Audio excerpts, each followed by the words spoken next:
할렐루야. 오늘 수요일 기독교 신학 강좌 제11강 함께 하도록 하겠습니다. 오늘 11강 본문 말씀은 이사야서 57장 15절의 말씀입니다. 여러분 우리 같이 한 목소리로 스크린에 나와 있는 본문의 말씀을 한번 같이 읽어보겠습니다. 지극히 높으신 분, 영원히 살아계시며 거룩한 이름을 가지신 분께서 이렇게 말씀하신다. 내가 비록 높고 거룩한 곳에 있으나 겸손한 사람과도 함께 있고 잘못을 뉘우치고 회개하는 사람과도 함께 있다.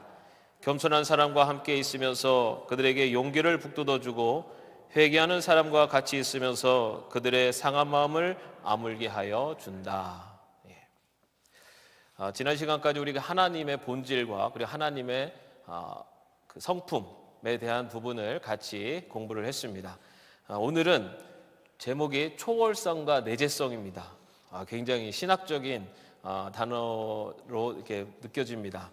그런데 이 초월성과 내재성이라는 것이 우리의 삶과 우리 신앙과 얼마나 밀접한 관계가 있는지 또 한번 우리가 살펴보면서 하나씩 배워보도록 하겠습니다.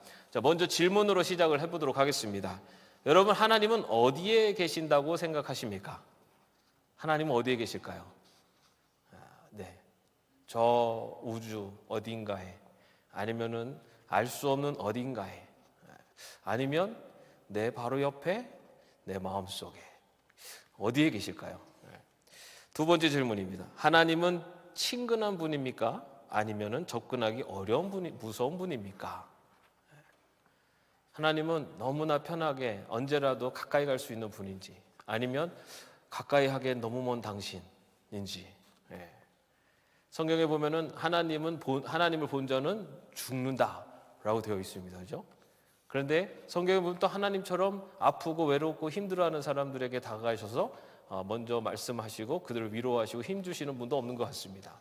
자, 이렇게 어떻게 보면은 상반된 모습인 것 같은 이 두 가지의 초월성과 내재성이라는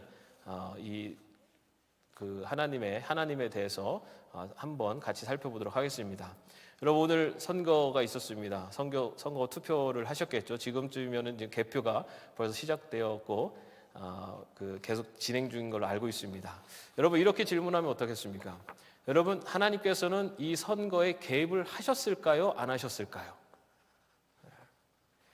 하나님은 저 어딘가에 계셔서 인간 세상이 돌아가는 것을 바라보시고 지켜보시는 분인가?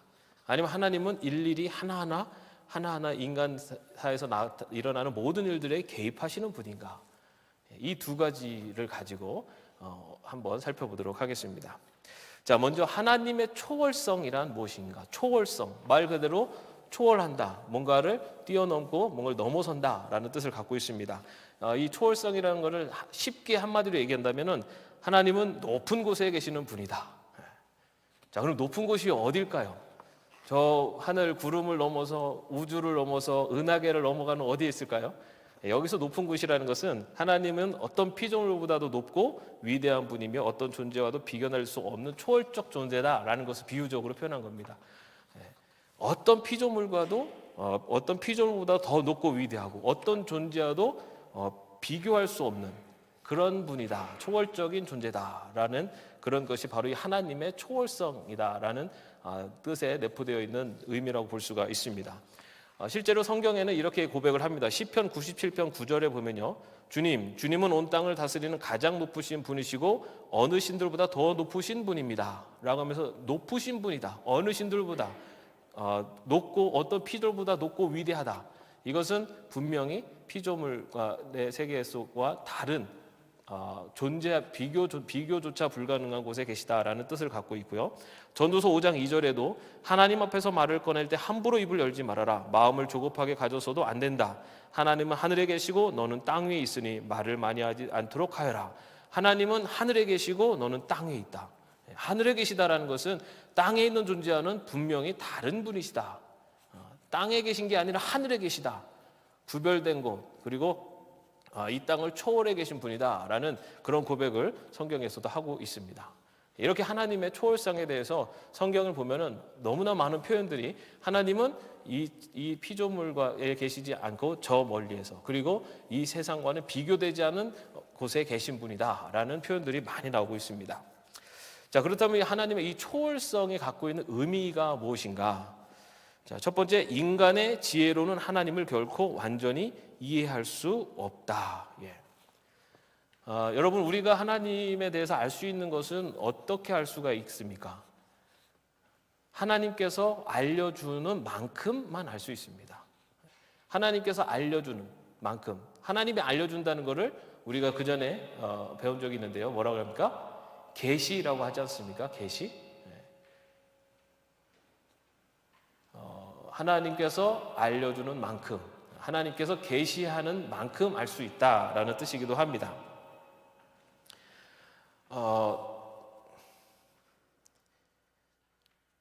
그런데 그 하나님에 대해서 아는 그것조차도, 내가 하나님에 대해서 알고 있는 그것조차도 아주 하나님에 대한 일부분을 알고 있다는 겁니다. 내가 하나님에 대해서 알고 있다는 것이 하나님에 대한 모든 것을, 아니면 하나님에 대해서 거의 다 알고 있다라고 할 수 있는 사람은 아무도 없습니다. 하나님께서 당신을 나타내신, 특별하게 하나님이 어떤 분이신지를 나타내신 그 계시의 산물이 바로 성경입니다. 그 성경을 다 완벽하게 다 안다고 해도 하나님을 다 알 수가 없어요. 그런데 여러분, 우리는 어떻습니까?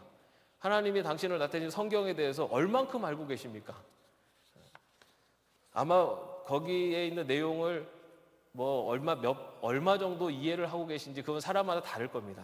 그러나 아무리 성경을 많이 이해한다고 해도, 아무리 성경을 평생을 공부한다고 해도 하나님을 절대로 알 수가 없다는 겁니다. 다시 말해서 인간의 지혜로는 하나님을 결코 완전히 이해할 수 없는 분, 바로 인간의 지혜를 넘어서는 그런 초월하신 분이다라는 뜻입니다. 자, 그 다음에 이 초월성의 또 다른 의미는 우리의 구원은 하나님께 의존할 수밖에 없다입니다. 우리 인간은 아무리 자신이 스스로 구원, 자신의 죄, 그리고 자신의 갖고 있는 인간의 한계를 넘어서려고 아무리 노력을 해도 그 한계를, 그리고 그 죄의 구속을 넘어설 수 없다는 것입니다. 여러분, 타 종교도 그렇고 이렇게 뭔가 수행을 해서, 인간이 수행을 해서 그런 인간의 인간의 그런 한계를, 그리고 인간 스스로 해탈을 경지를 이루고자 한다라고 그렇게 하는 많은 종교들도 있고, 그런 시도하는 많은 사람들도 있습니다. 그런데 기독교에서, 우리 기독교에서 얘기하고 있는 인간이라는 것은, 인간은 죄가 있는 존재, 그리고 인간은 한계가 있는 존재라는 것입니다. 그렇기 때문에 인간 스스로는 인간을 둘러싸고 있는 인간의 한계를 넘어설 수 없고, 그리고 모든 인간이 갇혀있는 죄의 굴레를 벗어날 수 없다입니다. 그렇기 때문에 그 인간이 구원을 받기 위해서는 이 세상을 초월한, 죄악된 이 세상을 초월한 곳에 계신 하나님께서 우리 구원해 주셔야지만이 구원을 받을 수 있다입니다. 그래서 하나님의 초월성은 우리 인간 스스로 구원할 수 없고, 오직 하나님께서 구원해 주셔야지만이, 하나님의 도움의 손길이 있어야지만이 구원을 받을 수 있다라는 것이 바로 구원은 하나님께 의존할 수, 하나님의 초월성이 갖고 있는 또 다른 의미라고 볼 수가 있습니다. 또한 하나님과 인간 사이에는 언제나 심대한 차이가 존재한다입니다. 창조 때에도, 타락 이후에도, 종말에 영화롭게 되었을 때도 하나님과 우리 사이에는 분명한 구별이 있다. 여러분, 창조 때 이 세상을 하나님이 만드시고 보시기에 좋았더라 말씀했습니다. 그죠? 그리고 인간을 만들었습니다. 여러분, 처음에 하나님이 인간을 만드셨을 때는 인간에게 죽음이 있었습니까? 없었습니까? 인간에게는 죽음이 없었죠. 그래서 그런 얘기도 하지 않습니까? 처음 인간에게는 배꼽이 있었을까? 없었을까? 그런 질문도 합니다. 여러분, 어떻게 생각하세요? 처음 인간에게는 배꼽이 있었을까요? 없었을까요? 궁금하신 분은 한번 찾아보시기 바랍니다. 하나님께서 이 세상을 처음 만드실 때는 보기에 좋았더라.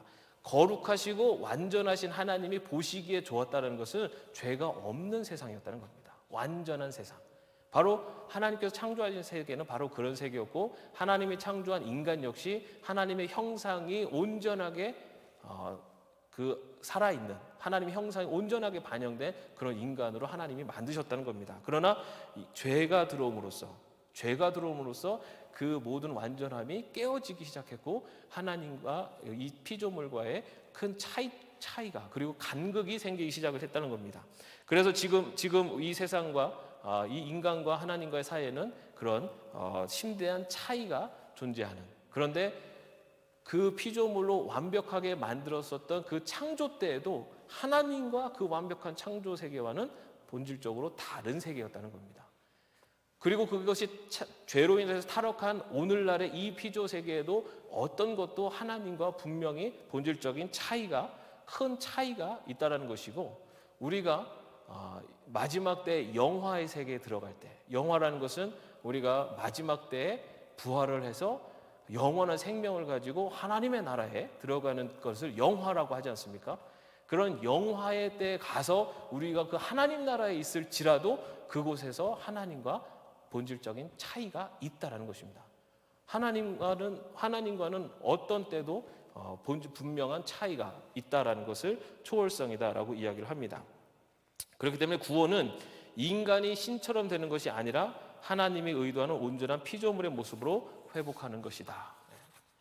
인간이 신처럼 될 수가 없다는 겁니다. 인간이 하나님이 될 수는 없다. 아무리 구원받은 존재라도 하나님이 될 수는 없고 하나님과 본질적인 차이가 있다. 이것이 하나님의 초월성입니다.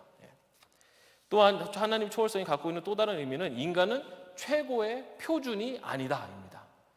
인간이 최고의 기준, 표준이 아니라는 겁니다. 이 세상과 인간은 계속 변하는 존재이기 때문에 선과 진리와 가치의 기준이 될 수 없다. 여러분, 지금 우리가 생각할 때 모든 인간들이 생각할 때의 절대적인 진리이고 기준이라고 하는 것들이 영원할 것이다라고는 말할 수 없습니다. 왜냐하면 인간은 변하고 세상은 변하기 때문에 변하는 세상, 이 변하는 피조 세계에서는 영원한 것이 존재할 수 없습니다. 영원한 것이 존재할 수 있는 것은 바로 영원하신 하나님이 세우신 기준만이 영원할 수 있습니다.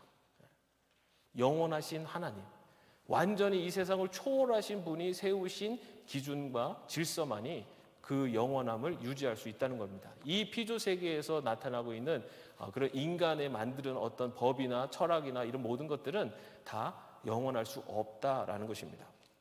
오직 초월자이신 하나님이 진리와 거짓, 선과 악을 규정하고 구분하며 무엇이 가장 가치 있는 것인지 결정할 권위를 가지고 있다. 이것이 바로 하나님의 초월성이라는 겁니다. 하나님이 이 세상과는, 이 피조 세계와는 완전히 다른, 이 피조 세계를 넘어서는 곳의 분으로서 어떤 것과도 비교할 수도 없는, 우리가 하나님의 나라 가더라도 그곳에서 우리가 하나님의 나라 들어갔다 해서 우리가 하나님하고 동급이 될 수 없다는 겁니다. 완전히 다르다는 거예요. 완전히. 자, 그것이 하나님의 초월성입니다. 자, 그런데 이 하나님의 초월성만을 지나치게 강조할 때 초래되는 위험이 있습니다. 하나님은 우리 인간하고 이 피조 세계와는 너무나 다른 분이야. 완전히 다른 분이야. 우리랑은 좀 멀리 떨어져 있는 분, 이 세상의 이 더러운 죄악된 세상과는 어울리지 않는 그런 분이라고 하는 이 초월성만을 너무 강조할 때 따르는 위험이 있는데, 그것 중에 하나가 바로 이신론입니다. 이신론. 이것은 하나님은 세상이 움직이는 기본적인 원리만을 제시할 뿐 인간 사회는 개입하지 않는다라는 그런 신론입니다. 하나님은 이 세상을 창조하고 기본적인 원리만 제시하고 이 세상의 인간 사회는 전혀 개입하지 않는다. 여러분 어떻게 생각하십니까? 하나님은 그러실까요? 이 세상의 기본적인 질서를 다 정해 주셨어요. 창조하시고 그 이상은 이제 하나님은 이 세상에 관여하지 않으신다라는 것이 주장하는 것이 바로 이신론입니다. 이신론이 갖고 있는 맹점은 인간이 모든 것을 결정하고 움직이는 최종적인 권위를 가지고 있다라는 것입니다. 이 세상에서 돌아가는 모든 것의 최종적인 결정 권위는 인간에게 있다라는 것을 또 전제하는 그 신관이 이신론이라고도 볼 수가 있습니다.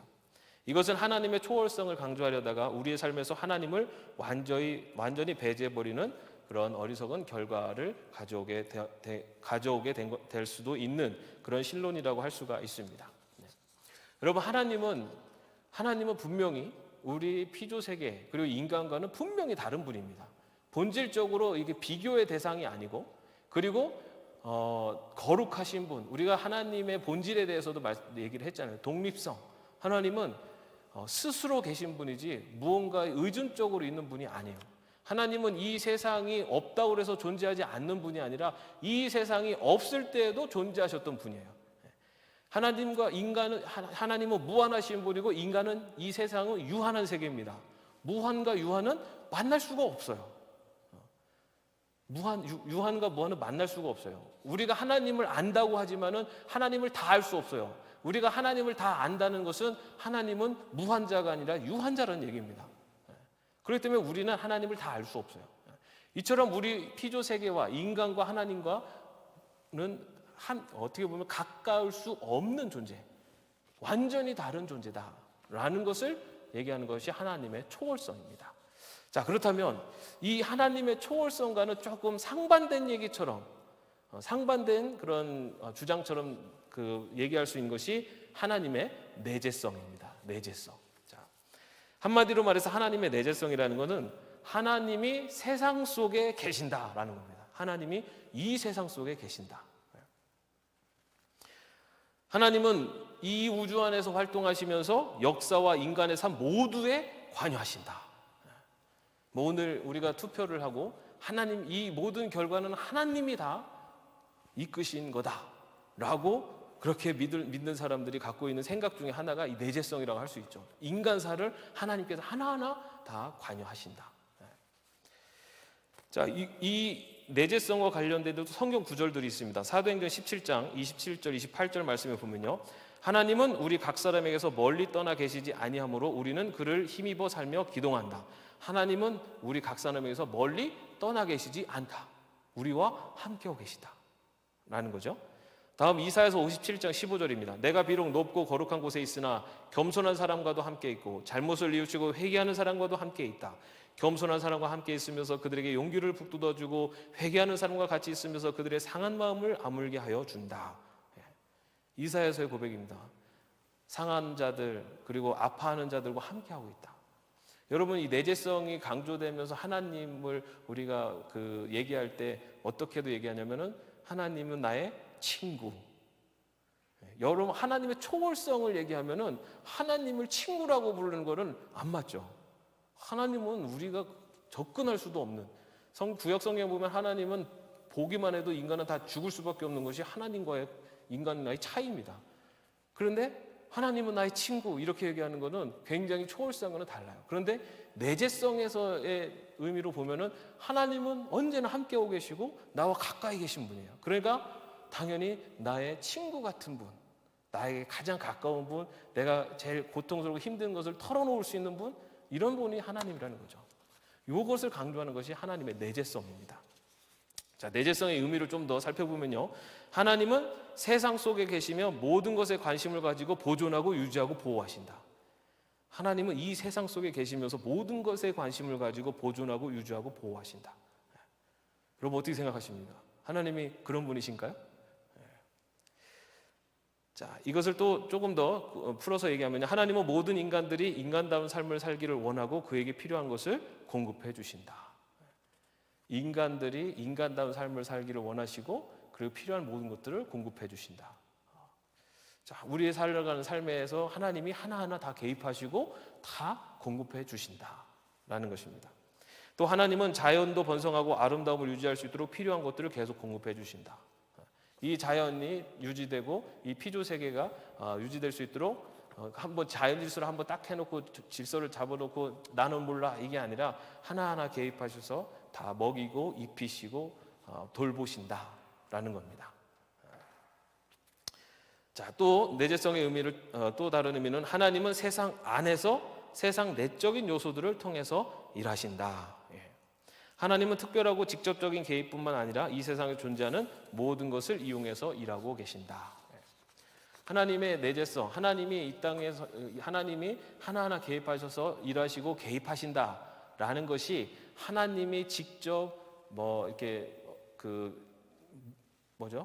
하나하나 다 직접 막 나타나셔가지고 얘야 이리 가거라, 아니면 하나님이 나타나서 이렇게 하는 것이 옳은 길이니라 이렇게 말씀하시는 게 아니라, 하나님께서 이 세상에 직접 개입도 하시지만은 이 세상에 존재하는 다른 것들을 이용해서 일하시고 계신다라는 것이 또한 하나님의 내재성, 하나님이 일하시는, 이 땅에서 일하시는 방법이다라는 것입니다. 여러분, 하나님의 초월성이 좋습니까? 하나님의 내재성이 좋습니까? 하나님이 뭔가 나랑 다른 거룩한 분, 그리고 아주 독립되어 있는, 분별되어 있는 분, 멀리에서 나를 지켜보시는 분, 이런 하나님이 좋습니까? 아니면 나랑 가까이 계시면서 나의 하나하나를 다 개입하시면서 이끌어주시고 먹이시고 입히시는 하나님이 좋습니까?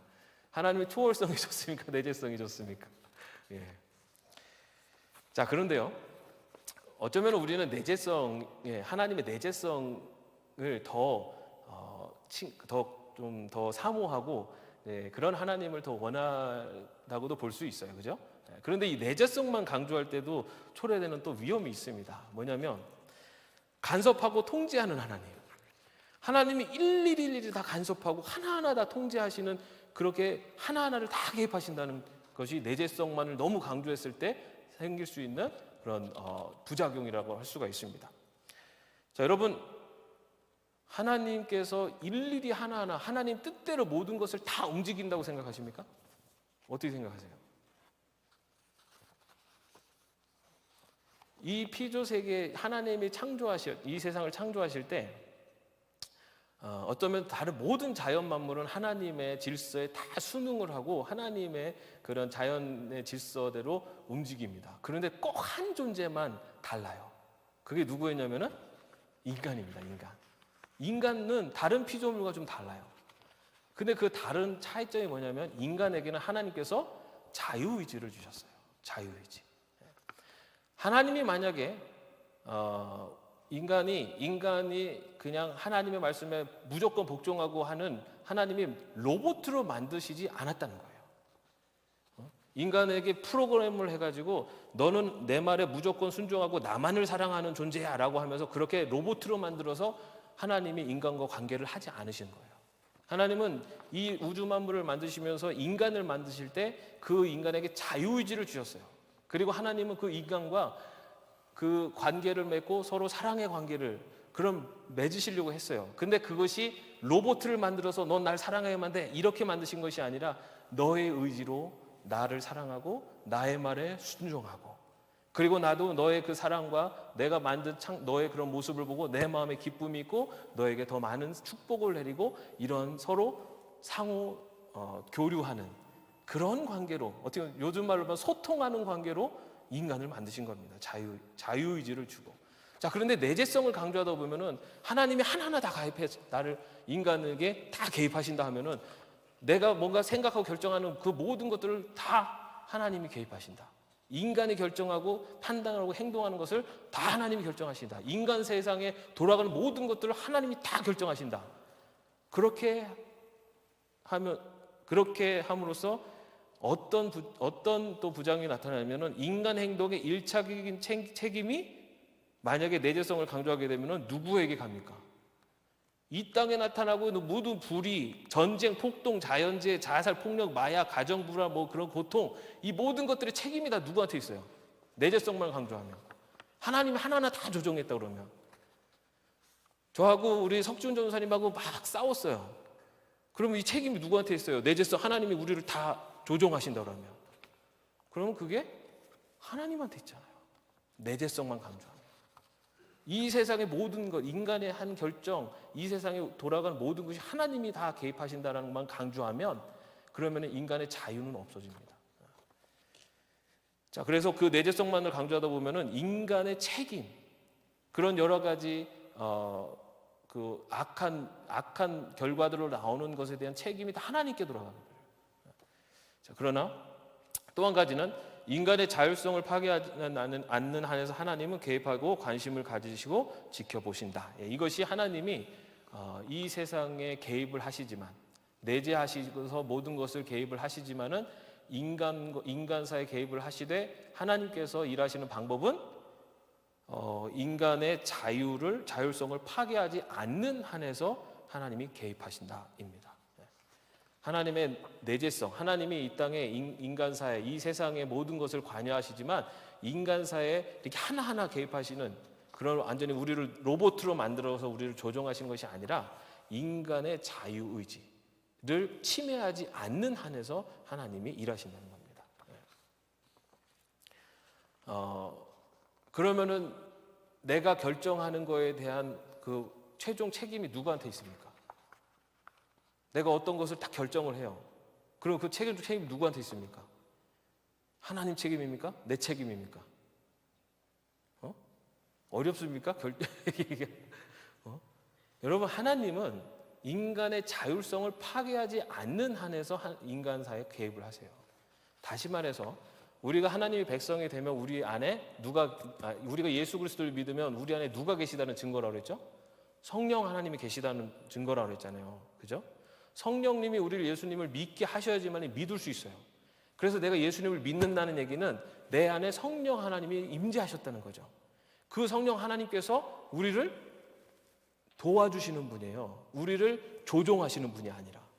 그래서 우리가 하나님의 백성으로 우리가 성령님을 우리 안에 모시고 있어도 우리가 결정할 때 최종적으로 결정은 누가 하는 거냐면은 내가 하는 겁니다. 자유의지를 갖고 있는 내가. 그런데 성령님이 도와주신다는 건 무슨 의미냐?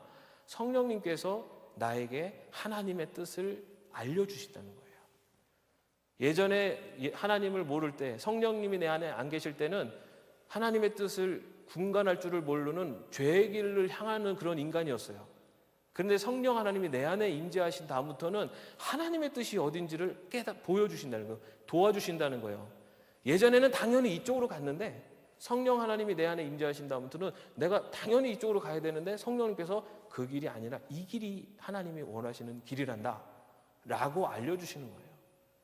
자, 두 가지 길을 예전에는 내가 이리 갔었어요. 근데 성령님이 이리 가는 길이 하나님이 기뻐하시는 길이래요. 그럼 결론적으로 누가 결정해서 갑니까?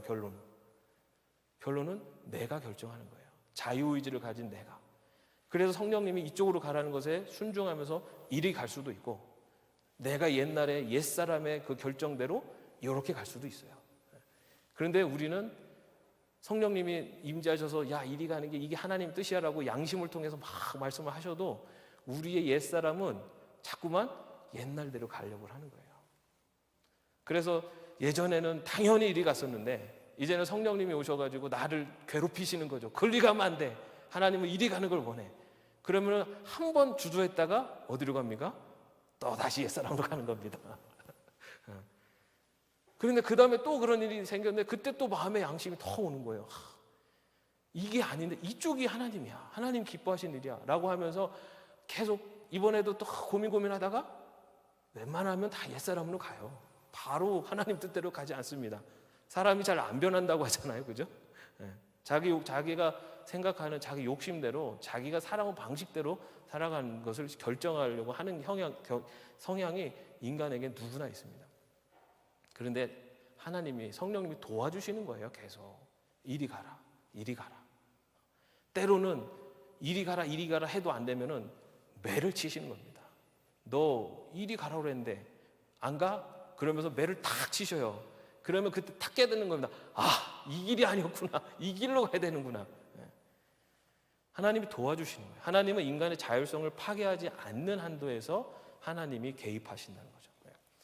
자, 그런데 하나님의 내재성만 강조하다 보면은 하나님이 이쪽으로 다 가라고 했어. 이거는 내가 결정한 게 아니라 하나님이 결정한 거야 하고 딱 갔는데 잘못된 길로 갈 수도 있어요. 그렇게 돼버립니다. 그죠? 근데 그 책임이 다 누구한테 있는 거예요? 그렇게 내재성만 얘기하면 하나님이 다 책임 있는 거죠. 내가 결정한 게 아니야. 하나님이 가라고 해서 간 거야.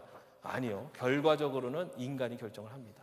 하나님은 자유의지를 파괴하지 않는 범위 내에서 우리에게 개입을 하세요. 자, 그렇게 내재성만을 강조할 때 그런 그 모습이 나타날 수 있고 또 하나는 하나님을 가볍게 여길 수 있다는 겁니다. 하나님을 가볍게 여길 수 있다. 하나님을 친근한 하나님으로만 생각하다 보니까 너무 편하게만 생각을 하는 거예요. 그래서 하나님께 드린 예배를 가볍게 여겨서 아무런 마음의 준비도 없이 그냥 자리를 지키거나 자신의 감정을 발산하고 욕구를 채우는 도구로 예배를 사용하게 된다. 하나님, 초월적인 하나님, 뭔가 굉장히 거룩하고 내 인간이 쳐다볼 수도 없는 그런 하나님 앞에 내가 예배드리러 나간다라고 하는 마음의 자세랑, 그냥 뭐 내가 어떻게 하든 무슨 옷을 입고 가든 그냥 하나님은 다 받아줘 그러면서 예배하는 자세는 마음의 자세가 분명히 다르다는 거죠. 그죠? 그래서 너무 내재성, 너무 내 옆에 나랑 함께 하시는 여기에만 너무 하다 보면은 그렇게 하나님에 대해서 하나님을 가볍게 여기고, 그리고 예배라는 것을 우리가 하나님 앞에 올려드리는 것인데 하나님보다 어느 순간 내가 더 중심이 되는 예배를 원하게 되는 겁니다. 하나님 앞에 나와서 하나님께 우리가 예배를 올려드리는 것인데 내가 뭔가 받는 게 더 중요한 게 되는 거예요. 인간 중심적인 예배가 되는 그 근본 원인 중에 하나가 하나님의 내재성만을 너무 강조할 때 나타날 수도 있다는 겁니다. 내가 예배 중에 내가 하나님 앞에 예배를 드리기 위해서 내 마음과 정성을 다해서 그 예배 시간에 가장 하나님을 향해 마음을 향하고 참여하는 그게 중요한 게 아니라 예배를 통해서 내가 뭔가를 받아야 되는 게 중요하게 되는, 그것은 우리가 거룩한 초월성의 하나님 앞에 내가 정말 경건한 자세로 나간다, 요 마음의 자세가 결여됐을 때 이 초월성의 하나님이 사라지고 내재성, 다시 말해서 내 옆에 나랑 친한 분, 그래서 그렇게 됐을 때 나타날 수 있는 또 모습이 그런 하나님을 가볍게 여기는 내재성을만 강조했을 때 나타날 수 있는 위험이라는 겁니다. 하나님께서 정해주신 삶의 규정들을 하나님의 사랑과 대립하는 것으로 취급하면서 자신의 욕구를 채우게 된다. 이거는 뭐냐면 하나님은 나를 너무나 사랑하셔. 그렇기 때문에 내가 어떤 죄를 지어도 하나님이 다 용서해 주셔. 그러면서 막 죄를 짓는 거예요. 그리고 나서 하나님 잘못했습니다, 용서해 주세요. 그럼 하나님은 다 용서해 주셨어. 그리고 또 가서 자기 멋대로 살아요. 그리고 또 하나님은 나를 사랑하시니까 내가 어떤 죄를 져도 다 용서해 주신다 그랬으니까 또 용서를 구하고, 어떻게 보면은 하나님이 세운 규정과 하나님이 원하시는 그런 율법이라고 할 수도 있고 삶의 모습대로 살려고 노력하는 게 아니라 하나님은 나를 사랑하시기 때문에 내가 마음대로 살아도 하나님은 다 이해해 주실 거야, 이러면서 사는 것, 그것이 바로 내재성만을 강조할 때 나타날 수 있는 위험이라는 겁니다. 자, 그렇다면 여러분, 하나님은 하나님의 초월성과 하나님의 내재성, 이 둘 중에 무엇이 더 하나님과 더 가까운, 그리고 하나님을 설명하기에 더 어떻게 보면 더 적당한, 알맞은 설명이라고 할 수 있을까요?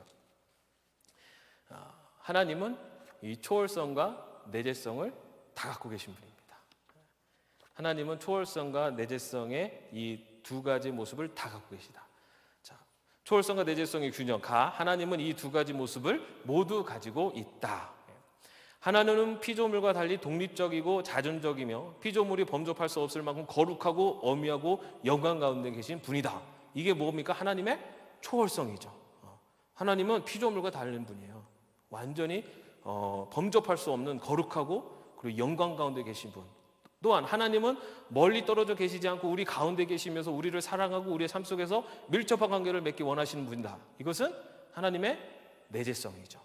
하나님은 우리랑 함께 이 세상 가운데 역사하고 계시고 개입하고 계신다. 그런데 우리는 하나님의 이 초월성과 내재성이라는 양면성을 동시에 붙잡아야 한다.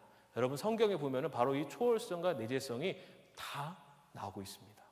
하나님은 저 멀리 인간사랑 상관없이 이 우주 이 세계상 상관없이 저 멀리 떨어져 계신 분이 아니고, 그렇다고 이 세상에 하나하나 다 개입하시면서 모든 것을 다 간섭하시는 그런 분이 아니에요. 그런데 이 초월성과 내재성을 모두 갖고 계신 분이 하나님이시라는 겁니다. 자, 이런 그 초월성과 내재성의 하나님, 이 모든 것을 갖고 계신 하나님에 대한 올바른 그 생각과 신학적인 판단, 사고가 있는 사람들 있을 때 나타나는 신앙의 모습, 그걸 크게 두 가지에서 볼 수 있는데, 하나는 예배에서의 균형입니다. 아까도 말씀드렸지만 예배란 엄위하고 영광스러운 만유의 주제 앞에 나가 그의 성호를 경배하고 그의 업적을 찬양하는 것이다. 엄위하고 영광스러운 만유의 주제 앞에 나가서 하나님 앞에 성호를 경배하고 하나님을 찬양하는 것이 바로 예배입니다. 초월적인 하나님, 이 세상과는, 이 죄 많은 세상과는 완전히 다른 이 세상을 창조하신 그런 아주 엄위하신 분, 존귀하신 분 앞에 나가는 것이 예배예요. 그것이 바로 하나님의 초월성을 믿는 자의 예배에 대한 자세죠. 그런데 우리는 또 예배 가운데 사랑의 하나님을 찬양하면서 감격 속에 젖어들 수 있고 그 은혜를 마음껏 감사하면서 표출할 수 있다. 우리가 그렇게 찬양하고 영광 돌리는 그 하나님은 저 멀리 그곳에 계시는 그 하나님만이 아니라 지금 예배하는 나와 함께하고 계시면서 나의 마음에 하나님의 은혜를 채워주시는 우리의 마음을 만져주시는 분이 그 하나님이시라는 거죠. 이 두 가지가 함께 가는 것이 바로 우리 하나님 앞에 예배하는 자, 하나님의 초월성과 내재성을 함께 귀한 존귀하게 여기는 자의 신앙의 자세라는 겁니다. 이것은 또한 기도에서도 나타납니다. 기도에서의 균형, 초월자 앞에서 찬양과 경배, 감사, 자백의 기도를 드린다. 여러분, 우리가 기도를 드릴 때 다섯 손가락 하지 않습니까? 처음에는 하나님, 기도의 대상자, 그리고 뭐죠? 그리고 회개. 먼저 감사, 그죠? 하나님 앞에 감사, 우리의 모든 것들을 하나님 앞에 감사, 그 다음에 회개, 그죠? 회개하고, 그 다음에가 간구, 그 다음에가 예수 그리스도 이름으로 기도합니다. 이 다섯 가지를 기도할 때 어떤 기본이라고 그렇게 얘기를 하지 않습니까? 자, 여기서 보면은 먼저 우리가 기도할 때 하나님을 찬양하고 경배하고 감사하고 하나님 앞에 자백의 기도를 드리는 것. 이것은 하나님의 초월성을 인정하는 기도의 자세죠. 하나님을 찬양하고 하나님 앞에 감사하며, 이것은 하나님은 우리와 다른 아주 어미하고 존귀하고 영광스러운 분이시다라는 것을 인정하는 하나님의 초월성을 인정하는 기도의 자세입니다. 그런데 두 번째, 내재하는 하나님 앞에 자신의 솔직한 마음과 상황을 털어놓을 수 있다. 하나님 앞에 내 속마음을 다 얘기할 수 있어요. 왜냐하면 하나님은 내 옆에 계시고 내 상황을 다 알고 계시고 내 마음을 다 알고 계시기 때문에, 저 멀리 떨어져 계신 분이 아니라 나와 함께하는 분이기 때문에 내 마음의 모든 것들을 다 하나님 앞에 내려놓을 수 있는 거죠. 다 이야기할 수 있고 고백할 수 있고, 이것이 바로 하나님의 초월성과 내재성을 균형 있게 잡은 자의 기도의 자세라는 겁니다. 이런 하나님의 지혜와 능력의 무한함을 인정하고 신뢰하는 것, 신뢰하는 또 것이 기도에서 나타나는 이 균형 잡힌 그 기도의 자세입니다. 자, 이처럼 하나님은 초월성과 내재성, 다시 말해 하나님은 우리 인간과 다른 정말 저 존귀하고 거룩하시고 어미하시고 영광의 자리에 계신 그런 하나님이십니다. 그런 하나님 앞에 우리가 정말로 무릎 꿇고 나아가서, 그리고 그 하나님을 높여드리며 찬양하며 감사하며 나가는 바로 그 자세가 우리 믿음의 자녀들에게 필요한 자세입니다. 또 한 가지는 하나님은 저 멀리만 떨어져서 이 세상이 어떻게 돼도 내가 어떻게 살도 상관없이 그냥 지켜만 보시는 분이 아니라 내 옆에서 가장 가까운 곳에서 내 마음도 아시고 내 상황도 다 아시면서 나의 가장 옆에 가까이 계신 분이 또 하나님이시라는 거죠. 이 두 가지의 균형을 잘 우리가 하나님에 대한 올바른 신앙관을 가지고 나갈 때 우리가 하나님을 더 존귀하게 영광을 올리는, 그러면서도 나와 함께 하시는 하나님, 그 하나님과 함께하는 신앙의 삶을 살 수 있게 될 줄로 믿습니다.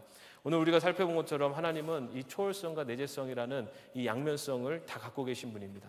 어떤 분에게는 초월성의 하나님, 아니면 어떤 분이 내재성의 하나님, 그것이 너무 자신의 신앙에 크게 한쪽만 다가왔을 때는 균형이 잡히지 않은 하나님을 알 수 있어요. 그러나 이 초월성과 내재성의 하나님이 균형을 잡힌 분이 균형을 잡고 그 하나님을 알아갈 때 우리의 신앙이 올바른 방향으로 가게 될 줄로 믿습니다. 저 멀리 계시면서 우리 인간들의 모든 것들을 다 살펴보시는 바로 그 하나님, 우리와는 너무나 다른, 그리고 우리와는 너무나 멀리 떨어져 있는 분 같지만 지금도 나와 가장 가까이 계시면서 내 마음을 가장 잘 아시는 그 하나님, 그 하나님이 바로 우리가 믿는 저와 여러분의 하나님임을 믿으시기를 바랍니다. 함께 기도하겠습니다. 하나님, 높고 높은 곳에 계시며 그러나 이 땅 가운데 모든 삶의 형편들을 아시는 하나님이심을 함께 살펴봤습니다. 우리가 하나님을 바라볼 때 초월성의 하나님, 또한 내재성의 하나님, 이 두 하나님의 모습이 균형 잡힌 신앙의 모습으로 또 하나님께 나아갈 수 있도록 인도하여 주시옵소서. 무엇보다도 우리가 우리의 삶의 신앙의 자세가 과연 어떠한 자세인가라는 것을 다시 한번 생각하며 바로 초월성과 내재성이 올바르게 내 삶 신앙 가운데 나타날 수 있도록 하나님 함께하여 주시옵소서. 하나님, 바로 그 하나님이 이 세상 가운데 모든 것을 주관하시는, 그리고 이 세상에 개입하시고, 그러나 또한 이 세상 너머에서 또한 모든 이 우주 만물의 흐름을 보시는 분이 바로 우리의 하나님이심을 우리가 믿음으로 고백하며, 또한 그러한 믿음의 삶의 모습이 또한 나타날 수 있도록 함께하여 주시옵소서. 주 예수 그리스도의 은혜와 하나님의 사랑하심과 성령님의 교통하심과 위로하심이, 초월성의 하나님 또 내재성의 하나님, 바로 그 하나님이 나의 하나님임을 고백하며 나가는 주의 종들 머리 위에 이제부터 영원까지 함께 없으시기를 간절히 축원하옵나이다. 아멘.